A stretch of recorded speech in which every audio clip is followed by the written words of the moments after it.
Bapak Ibu jamaah semua, pertemuan ini kita masuk kepada bagian 3 dari status kita sebagai seluruhnya adalah pengusaha akhirat.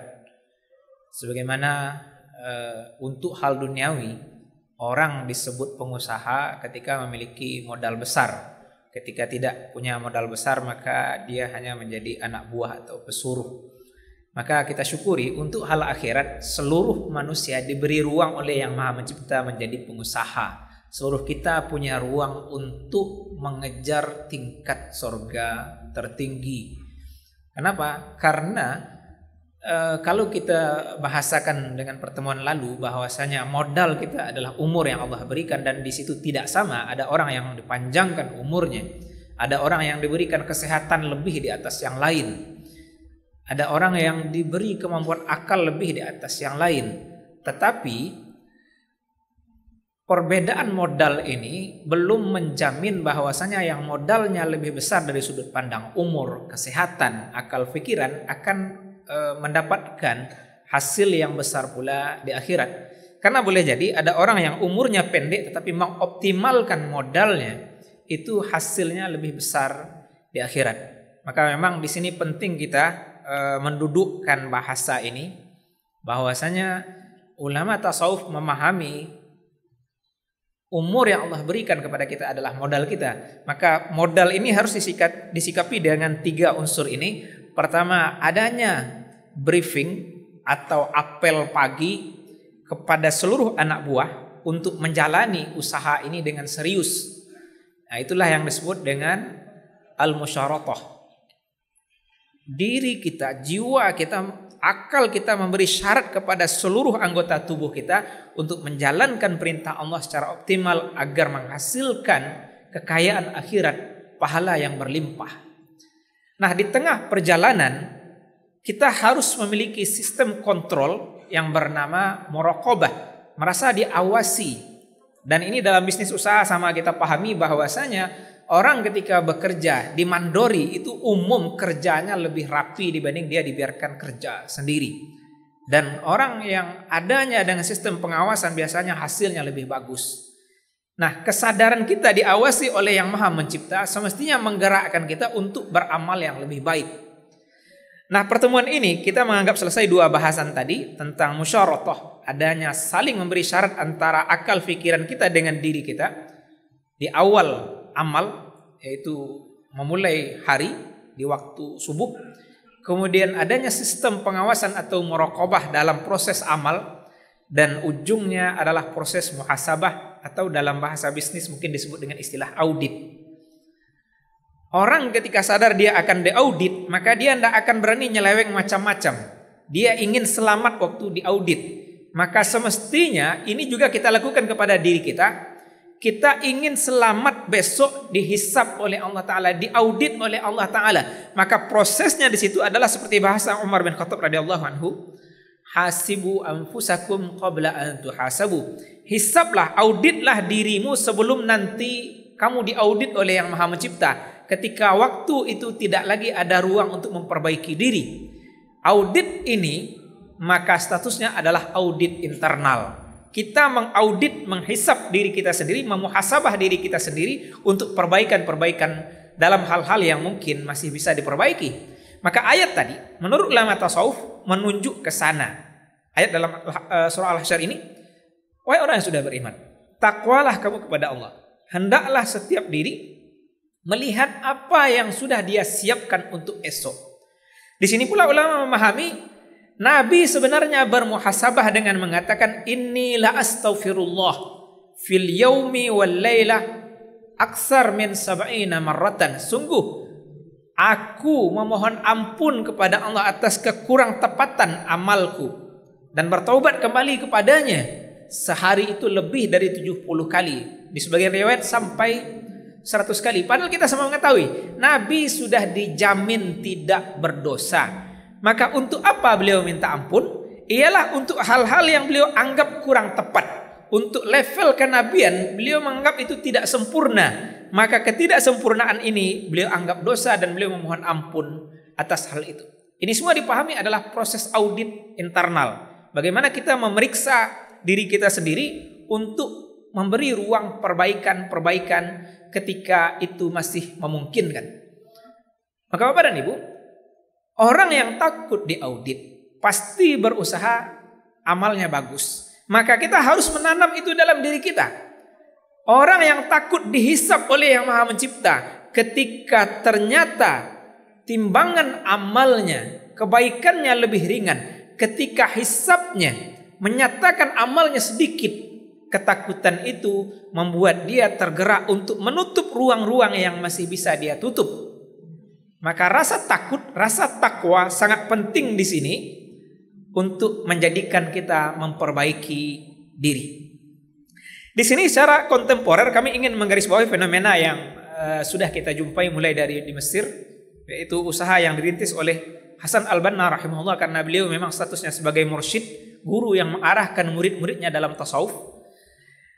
Ada sistem beliau kepada murid-muridnya didudukkan bersama, kita sepakat nih dalam sepekan amal kita ini, baca Al-Quran sekian halaman, zikir ini dibaca, bersodokoh paling kurang sekian kali dalam sepekan, tahajud sekian hari dalam sepekan, dan itu dicatat apakah ini berhasil kita laksanakan atau tidak.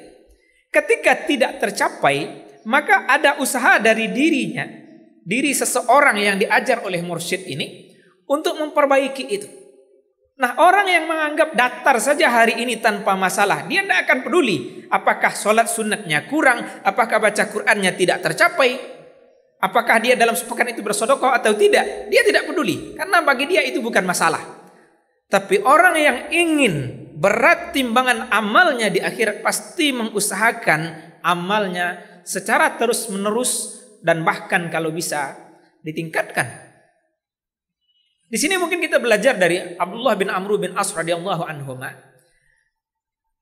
Riwayat atau sababul wurud, sebab datangnya hadis soal naiknya standar sunnah baca Al-Quran itu dari beliau. Nabi awalnya memberikan perintah, Iqra'il Quran fi syahrin, khatamkan baca Quran sekali dalam sebulan. Beliau mengatakan, inni utiku aksara min dzalik, saya sanggup di atas itu wahai Rasulullah. Maka Nabi memberikan sunnah lebih tinggi. Boleh khatam itu sekali dalam 20 hari. Naik lagi, boleh sekali dalam 10 hari. Apa yang terjadi sesudah itu? Sampai di ujung hadis, bahwasanya Nabi di riwayat itu memberi ruang untuk khatam Quran sekali sepekan. Dan juga terkait puasa sunnah, sampai beliau diajar puasa Nabi Daud alaihissalam. Dan Nabi sudah bayangkan hidup dia masa depan. Boleh jadi kamu akan panjang umur dan sulit bagimu melaksanakan sunnah-sunnah ini secara optimal. Dan beliau mendapati itu, bahwasanya di usia tua ternyata beliau tidak lagi sanggup secara optimal melakukan standar tinggi yang beliau sepakati dengan Nabi SAW. Tapi beliau ingin terus menerusnya atau istimrornya atau kontinunya amal ini, maka beliau merubah pola. Itu adalah pola muhasabah. Bagaimana perubahan pola? Ketika beliau merasa badannya kurang sehat, ketika merasa ada unsur keengganan atau kemalasan dalam diri, maka beliau berbuka beberapa hari. Kemudian ketika beliau kembali mendapatkan jiwa kuatnya, maka beliau mengqadha ruang-ruang yang tertutup, ruang-ruang yang bolong sebelumnya untuk menutup ruang-ruang tersebut. Nah, ini pemahaman beliau ini sebenarnya sudah diambil dari Nabi SAW. Bagaimana kita mendapatkan riwayat Nabi mengoptimalkan dirinya sholat tahajud di malam hari. Ada keadaan yang mungkin karena beliau kurang sehat atau keadaan lain sehingga beliau tidak sempat menyelesaikan tahajudnya, maka beliau bayar dengan duha 12 rakaat di siang hari. Itu semua adalah pola muhasabah, dan hasil dari audit internal ini orang berusaha memperbaiki amal yang mungkin terluput. Jamaah semua, ini sangat penting supaya apa? Supaya ketika sakaratul maut menjemput kita, kita bisa memakai jurus ini secara utuh. Bagaimana itu? Dalam kajian kematian sudah sama kita pahami bahwasanya waktu hidup kita harus memperbesar rasa takut dibanding rasa harap. Walaupun di hadis sebenarnya seimbang boleh, tapi ulama tasawuf lebih cenderung memahami lebih baik memperbesar rasa takut dibanding rasa harap. Tetapi ketika menghadang sakaratul maut, kita Allah karuniai marasul kamati harikoh gitu. maka hari itu jurusnya dibalik. Dan ini hanya akan dimudahkan bagi orang yang sudah memuhasabah dirinya sebelumnya. Dia di hari itu mengingat kebaikan-kebaikannya, termasuk orang yang hadir ketika dia dalam sakaratul maut ini dituntut, didorong untuk menyebutkan kebaikan calon mayat ini. Bukankah engkau orang yang rajin sholat berjamaah? Bukankah engkau orang yang dermawan? Bukankah engkau orang yang rajin baca Al-Quran? Bukankah engkau orang yang dekat dengan Allah Ta'ala? Dia mengingat kebaikan-kebaikan yang sudah dia lakukan sebelumnya, maka itu menggugahnya untuk harap berjumpa dengan Allah Ta'ala.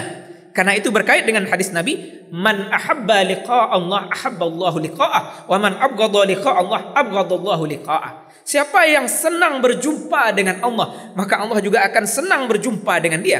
Sebaliknya, siapa yang benci, takut berjumpa dengan Allah, Allah juga benci, tidak suka berjumpa dengannya. Maka hasil muhasabah adalah menjadikan orang waktu menghadang sakaratul maut, jiwanya lapang. Saya sudah melakukan perbuatan-perbuatan ini. Jurus ini sudah dipakai oleh Khadijah radhiyallahu anha kepada Nabi SAW.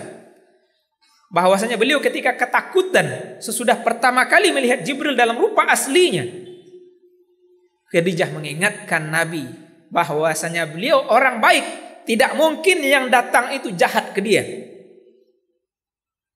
Bukankah beliau selalu ada di titik-titik kebaikan? Bukankah beliau adalah orang yang selalu membantu orang-orang yang kesusahan? Bukankah beliau adalah pedagang yang paling jujur? Itu bahasa seorang istri ke suami mengingatkan kebaikan-kebaikannya, optimisme soal masa depan. Maka menghasilkan ketentraman dada Nabi Muhammad sallallahu alaihi wasallam. Bapak Ibu jamaah semua, kita butuh ketentraman itu waktu menghadapi sakaratul maut, dan sarananya adalah 3 titik ini. Dengan waktu kita cukupkan, bahasan ini kita anggap selesai. Pertemuan mendatang kalau Allah beri umur, insya Allah kita akan pindah bahasan. Pertama tadi, ini semua unsurnya murabatoh, kesiagaan kita dalam kehidupan. Pertama dituntut adanya musyaratah, kita memberi syarat briefing kepada diri kita di awal hari. Kemudian di tengah perjalanan hari ini ada unsur muraqabah, merasa diawasi oleh Yang Maha Mencipta. Kalau ada Bapak Ibu yang membaca tulisan di mading depan itu, bagus sekali itu. Kita sangat yakin Allah mendengar doa kita waktu kita berdoa. Tapi kadang kita lupa Allah melihat kita ketika sedang bermaksiat. Maka unsur muraqabah, merasa diawasi oleh Allah Ta'ala, sangat penting di sini, yang menghentikan orang dari berbuat dosa.